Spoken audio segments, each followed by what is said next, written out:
Hi everyone, good morning. I'm coming to you from the top of my beautiful, I want to say mountain, more like a hill, more like a mound, but it's actually, it's quite far up. I'm just very much attracted to rounded hills that I can actually climb and get to the top of.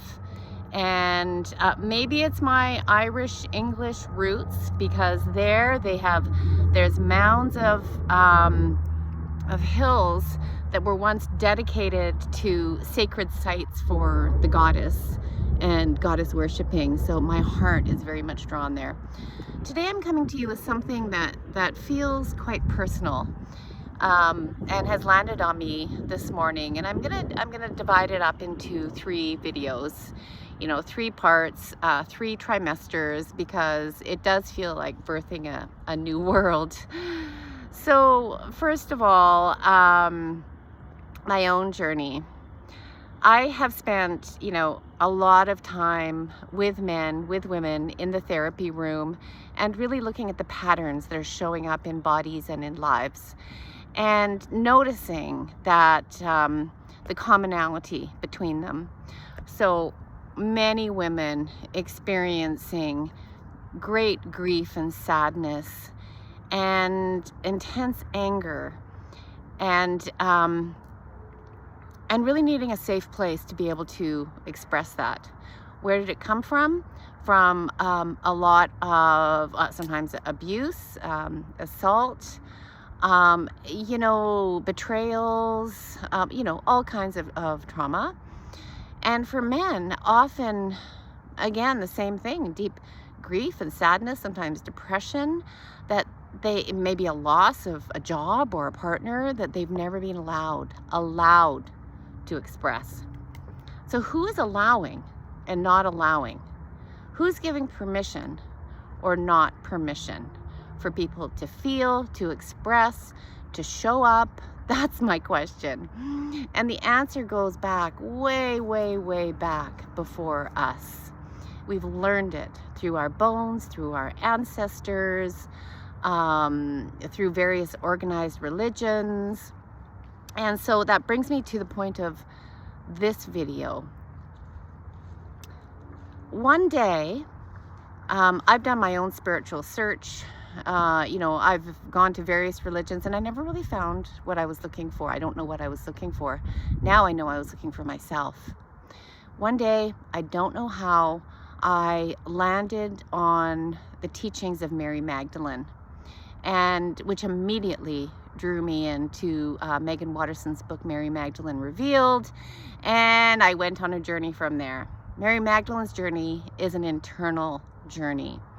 And if you're still thinking that she is a prostitute, I'll let you know that she wasn't even called that for long after Christ's death.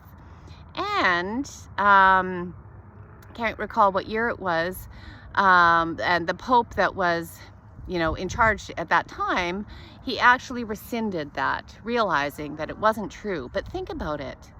Why would that happen? So Mary Magdalene, and I invite you to go and look up her stories, she has brought me so much clarity and wisdom and relief and love in knowing that it was never meant to be this way. Religion was not meant to terrorize people. In fact, the opposite. And her teachings showed me that the love exists inside of you, but that was not convenient at the time. The love of God exists in you, in your body. At the time, it wasn't convenient for the Roman Empire to have individuals experiencing this themselves. And so the word became that you had to go through a church, you had to ask for forgiveness and repentance and permission from a priest. That really suited them very fine. And there's so much evidence of this now. Now think about it. How would the world have been different if that gospel was not torn out, was not buried, and some wise monks didn't destroy it? Part of it got destroyed, the first 6 pages.